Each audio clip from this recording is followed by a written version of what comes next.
चलिए आज के एजेंडा में 10 सीटों पर हुए उपचुनाव के नतीजों का विश्लेषण कर रहे हैं। आखिर क्या नतीजे सामने आए हैं, वो क्या कुछ कहते हैं, और 10 में से 5 सीटों पर अगर बीजेपी जीत दर्ज करती है तो इसके मायने क्या हैं।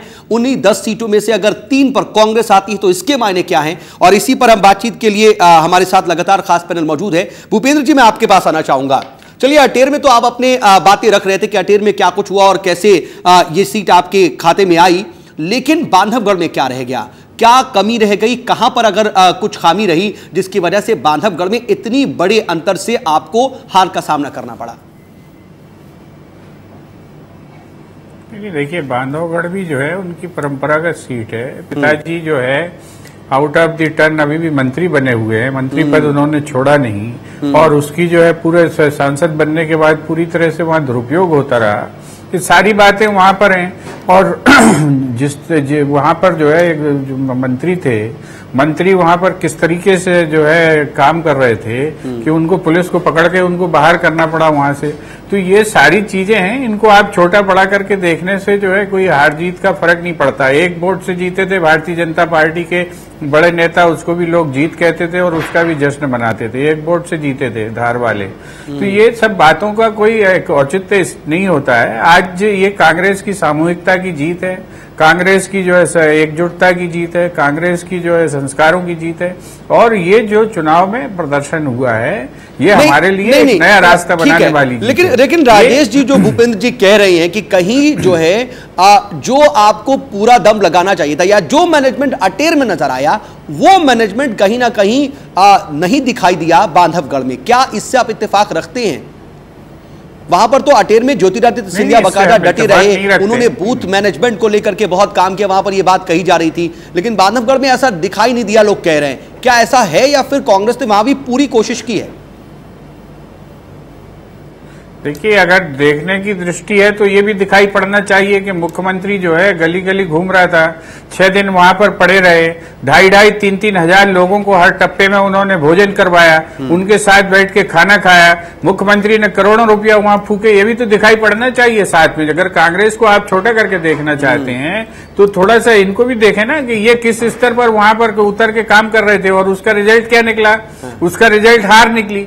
आप ये बताएं कि अगर आज रोना रो रही है भारतीय जनता पार्टी के साथ 6 पुलिस वालों को बदल दिया इसलिए हम हार गए, तो इसका मतलब है कि आपकी पूरी ताकत ही उन 6 पुलिस वालों पर आधारित थी, इसलिए तो आप रोना रो रहे हैं। क्या 6 पुलिस के अधिकारी जो थानेदार हैं वो किसी कॉन्स्टिट्यूएंसी के पूरे कैरेक्टर को चेंज कर सकते हैं? वो चुनाव हरा जिता सकते हैं, लेकिन आप मान रहे हैं कि आप इसलिए हार गए हैं, तो इसका मतलब है कि आप पुलिस के बल से आप चुनाव जीतने की वहां कोशिश कर रहे थे और वहां पर चुनाव आयोग ने उसको आपको ब्रेक कर दिया, आपकी टांग तोड़ दी।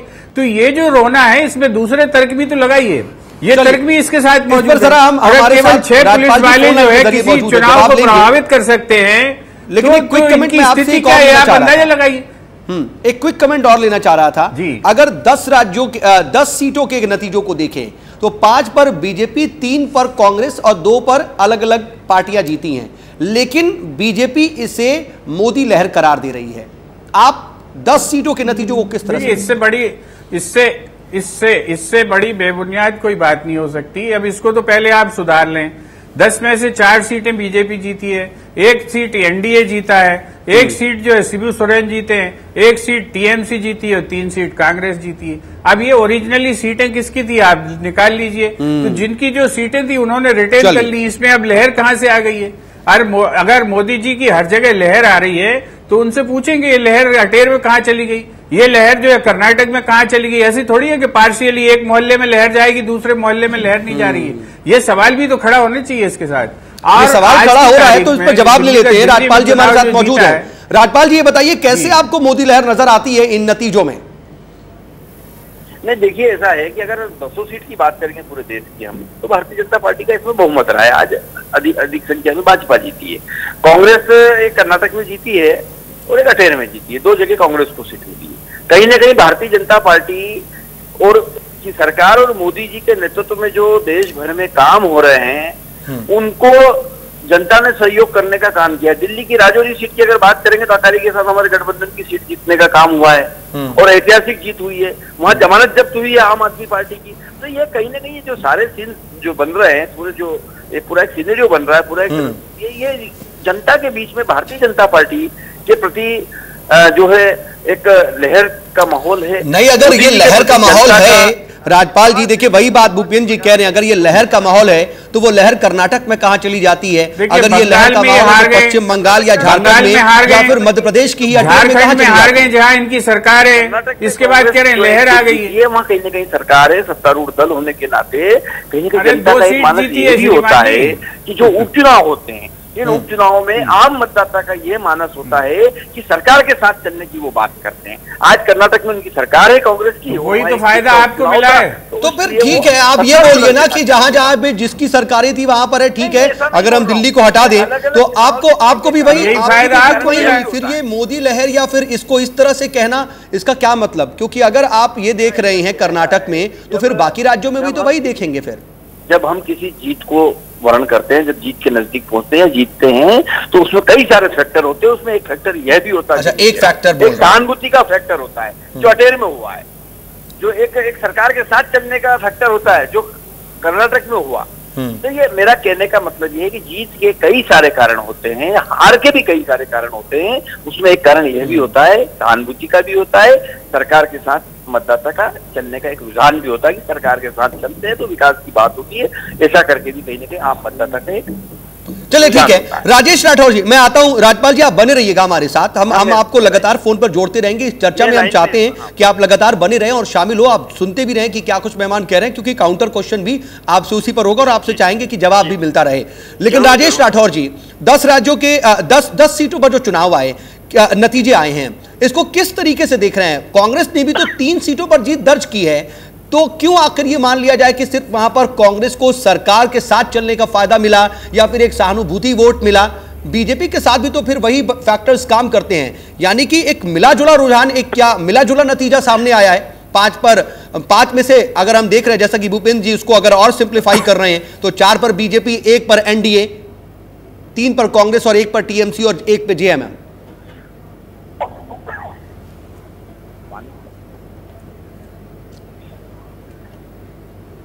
राजेश जी। हाँ, मेरा ऐसा मानना है कि उपचुनाव में कोई लहर नहीं होती है। उपचुनाव में जो भी कारण होते हैं वो स्थानीय लेवल पर होते हैं और उम्मीदवारों पर निर्भर करता है कि वो उम्मीदवार कौन है। जैसे कि अभी 2-3 कारण जो बताए गए, उससे मैं सहमत हूँ कि मतदाता एक तो सरकार के साथ जाना चाहता है, दूसरा जो सीट खाली होती है उस परिवार का व्यक्ति चुनाव लड़ता है तो सहानुभूति मिलती है। अब ये उपचुनाव में कांग्रेस, बीजेपी या अन्य दल उस चुनाव को कितनी गंभीरता से लेते हैं और कितनी अच्छी प्लानिंग कर पाते हैं, उसके ऊपर निर्भर करता है। यदि देश के 10 जगह के चुनाव में 4 जगह बीजेपी जीती है तो निश्चित रूप से ये माना जाना चाहिए कि उनकी प्लानिंग और उनके उम्मीदवार का चयन ठीक हुआ है। और कांग्रेस यदि कम सीट पर जीती है तो कांग्रेस की स्थिति तो वैसे भी अभी पूरे देश में खराब है। उनको ये सोचना चाहिए कि हमें लगातार जो है नहीं, राजेश जी, आवश्यकता है। जो आप बात कर रहे हैं उस पर मैं लेकिन दूसरी तरह से समझना चाहूंगा।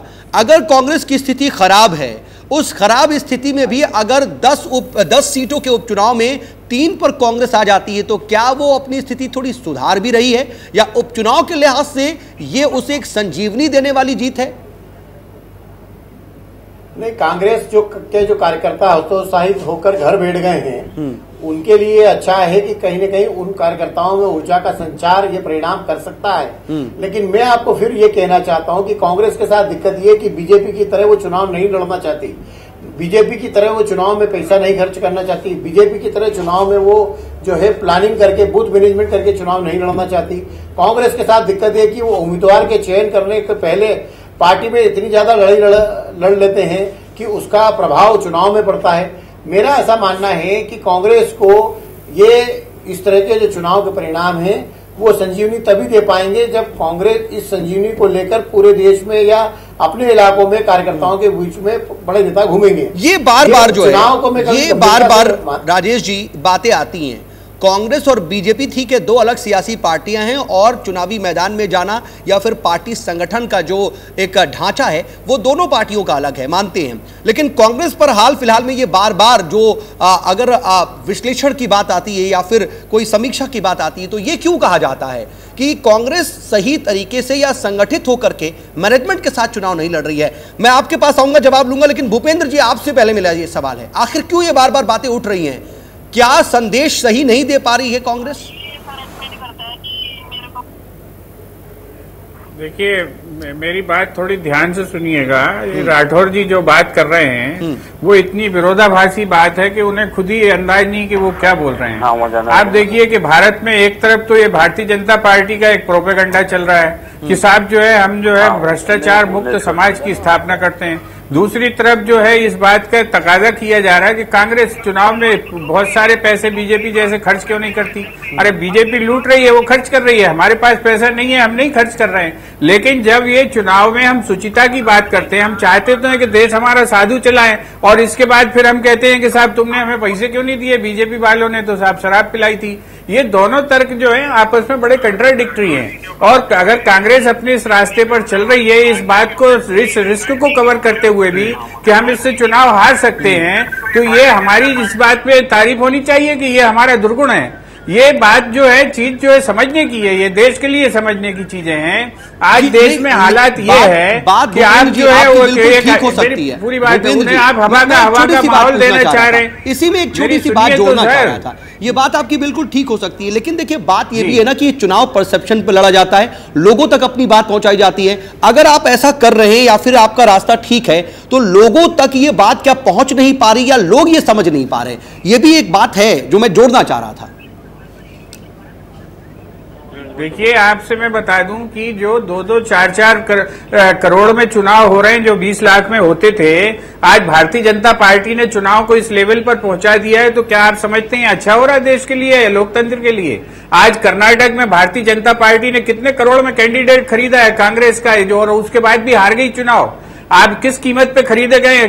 कृष्णा जी के साथ किस कीमत पर सौदा हुआ है? उनको सुप्रीम कोर्ट से कैसे राहत मिल गई है? ये कभी सवाल करता है क्या मीडिया? ये भी तो करना चाहिए कि अगर इस तरह की अनैतिक क्रियाकर्म करने के साथ आप किसी पार्टी को केवल हराने के लिए चुनाव लड़ रहे हैं और किसी भी तरह से अपनी जीत की भूख को मिटाने की कोशिश कर रहे हैं, क्या ये लोकतंत्र के लिए आप अच्छा काम कर रहे हैं? आज देश में केवल चुनाव की हार जीत जो है वो बड़ा प्रतिष्ठापूर्ण काम नहीं है, या चुनाव की हार जीत से देश नहीं चलता है। इस देश ने 70 साल आजादी का जो सुख चखा है और डेमोक्रेसी को जो एंजॉय किया, उससे पूरे दुनिया में हमारी प्रतिष्ठा है। आज हम उसको धूल में मिला रहे हैं और उसमें तारीफ कर रहे हैं। क्यों? क्योंकि आप चुनाव जीत गए। चुनाव तो जो है फूलन देवी भी जीत जाती थी, बहुत सारे लोग जेलों से चुनाव जीत गए। क्या हम उनको प्रतिष्ठित करने लग जाएंगे?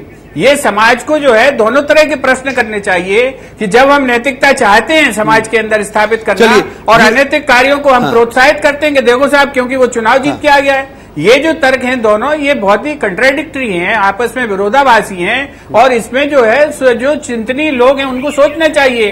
कांग्रेस सही रास्ते पर जा रही है, हम चुनाव हार रहे हैं अलग मसला है, हम इसका नुकसान उठा रहे हैं अलग मसला है। मैं आपको बताऊं कि जब राजीव गांधी जी प्रधानमंत्री थे, लोगों ने उनको समझाया था कि आप जो है पंजाब में समझौता मत करिए, आप चुनाव हार जाएंगे, आप आसाम में समझौता मत करिए, आप चुनाव हार जाएंगे। उन्होंने कहा था देश में शांति बड़ी चीज है, चुनाव जीतने से बड़ी। उन्होंने दोनों राज्यों में समझौता किया और उसके बाद हम चुनाव, ये बात अलग है देश में कि आपका रास्ता सही है या गलत भी चलना चाहिए। लेकिन बात यह भी आ जाती है भूपेंद्र जी की लोग क्या समझ रहे हैं। ठीक है, अगर आप सही हैं तो देर सवेर लोग भी शायद इस बात को समझेंगे, या फिर अगर आपके साथ अभी देश नहीं है तो यह भी आपको समझना पड़ेगा, या फिर ऐसी बात नहीं कि देश नहीं है, बात यह कि कई बार आपको अगर अप्रत्याशित नतीजे जो प्रत्याशित है वो नहीं आ रहे हैं तो इस पर भी मंथन की जरूरत है। लेकिन यह अलग मैटर है, जनता क्या सोचती है, क्या कुछ कहती है, जो आपने जो तमाम बातें कही हैं उस पर तो जवाब जनता ही देगी। आप जनता देगी निश्चित रूप से। मैं आज से आपसे कह रहा हूं, आज देश का पूरा ये परसेप्शन बन चुका है, पूरा देश ये जान रहा है कि 3 साल में मोदी जी किन योजनाओं का उद्घाटन कर रहे हैं जो कांग्रेस ने की थी। क्या आज ये देश को दिखाई नहीं पड़ रहा? ये सोशल मीडिया से लेके हर जगह परसेप्शन बना हुआ है कि मोदी जी ने क्या किया 3 साल में, कांग्रेस की योजनाओं के फीते काटे। ये परसेप्शन बनने लग गया है। लोग देख रहे हैं आपके ये काम किसने किए थे। आज एक अकेली जो है खाली टनल में एक आदमी खुद गाड़ी से उतर के अपनी वीडियो शूटिंग करवा रहा है। ये चीजें जनता देख रही है, उस पर कमेंट कर रहे हैं लोग, उस पर भी हमारा ध्यान जाना चाहिए। ठीक है, जरूर। राजपाल जी, भूपेंद्र जी जो बातें कह रहे हैं उस पर मैं चाहूंगा अपनी तरफ से आप जो जवाब देना चाहें वो। लेकिन एक बात और भी कि अटेर में कहां कमी रह गई। ठीक है, सहानुभूति वोट रहा, लेकिन आप तो ये बात चुनाव लड़ने से पहले भी समझ रहे थे ना, और इसीलिए शायद सीएम शिवराज सिंह चौहान खुद वहां डटे रहे, लगातार कोशिश की गई, और आप बार बार ये कह रहे थे कि बांधवगढ़ हमारे लिए उतना अहम नहीं है या उतना इंपॉर्टेंट नहीं है जितना अटेर है। आप बार बार ये कह रहे थे, लेकिन उसको भी आप नहीं बचा पाए या फिर जीत नहीं पाए। कमी तो रह गई, समीक्षा की जरूरत है ना। पार्टी ने दोनों ही चुनाव, बांधवगढ़ हो चाहे अटेर हो, दोनों ही चुनाव को बहुत गंभीरता से लड़ा है। और दोनों ही नहीं, भारतीय जनता पार्टी ऐसा राजनीतिक दल है जो प्रत्येक चुनाव को गंभीरता से संजीदगी के साथ लड़ना चाहता है। हमारा पूरा संगठन उसमें जो है नीचे मतदान केंद्र तक के कार्यकर्ता जो है उस काम में लगते हैं। बांधवगढ़ भी हमारे लिए इतना ही महत्वपूर्ण है जितना अटेर है। मैं ये बताना चाहता हूँ कि बांधवगढ़ में जहाँ एक तरफ हमारी शानदार विजय होने का काम हुआ है, वहीं अगर अटेर में जो हार मिली है उस हार को हमारे माननीय प्रदेश अध्यक्ष जी ने भी स्वीकार करा है, और जनता के आदेश को हम सब लोगों ने सिरोधार्य किया। नहीं, लेकिन चुनाव आयोग पर क्यों आखिर चुनाव आयोग से नाराजगी क्यों? ये सवाल था मेरा। अगर आपने जिक्र कर दिया कि प्रदेश अध्यक्ष ने भी इसको माना, तो मैं उस पर जरूर पूछना चाहूंगा, चुनाव आयोग से नाराजगी क्यों आखिर? जब देखते हैं तो जीत की भी समीक्षा होती है, हार की भी होती है, हर कार्यक्रम की समीक्षा हमारे यहाँ होती है, और सामूहिक निर्णय होता है, सामूहिकता से सब लोग बैठते हैं, निश्चित ही उसकी समीक्षा होगी। अटेर में सहानुभूति वाला फैक्टर था, कांग्रेस को बहुत उत्साहित होने की आवश्यकता नहीं है, वहाँ कांग्रेस नहीं जीती है, वहाँ सत्यदेव जी के प्रति जो सहानुभूति है वो सहानुभूति जीती है, क्योंकि हमारे यहाँ का जो समाज है ये सिंपैथी का समाज है, ये सहानुभूति रखने वाला समाज है। 5 से 10% मत जो है, मैं 2 ऐतिहासिक घटनाओं का उदाहरण देना चाहता हूँ। इंदिरा जी की हत्या के बाद में भारतीय जनता पार्टी सिर्फ 2 सीटों पे समेटा गई थी। इतनी सहानुभूति की लहर कांग्रेस के पक्ष में देश के अंदर चली थी।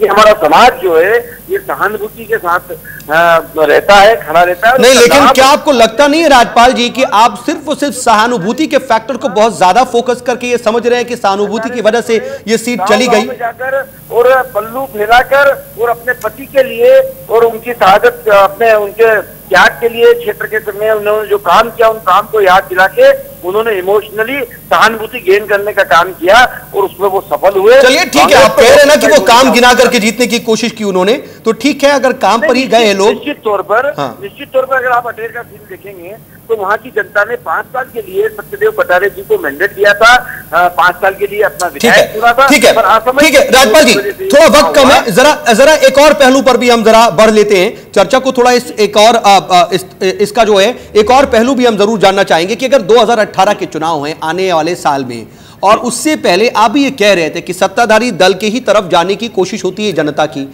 एक तरफ आप ये कह रहे हैं, दूसरी तरफ आप ये कह रहे हैं कि सत्यदेव कटारे जी को 5 साल के लिए मैंडेट दिया था, इसीलिए उसी को रिटेन कर दिया लोगों ने। क्या सत्ताधारी दल होने के नाते उपचुनाव में एक सीट हारना, और उस वक्त जब ठीक 1.25 साल 1.5 साल बाद विधानसभा के चुनाव हैं, आपके लिए एक गंभीर स्थिति है, या फिर कुछ खतरे की घंटी जैसी महसूस हो रही है, या फिर आप आश्वस्त है कि 2018 में ऐसा कुछ नहीं होने वाला? खतरे की घंटी बिल्कुल इसको नहीं कह सकते, इसलिए नहीं कह सकते कि पिछला चुनाव 2013 का जो चुनाव है, कटारे जी 11,500 वोट से जीते थे। हाँ। वो लीड इतनी सहानुभूति की प्रचंड उनके पक्ष में लहर होने के बाद भी सिर्फ 800 पे सिमट गई। इसका मतलब ये है भारतीय जनता पार्टी के पक्ष में, विकास के पक्ष में, माननीय मुख्यमंत्री जी शिवराज चौहान के कार्यों के पक्ष में अटेर भिंड की जनता थी। ये जो है इस चुनाव को हमने लूज नहीं किया है।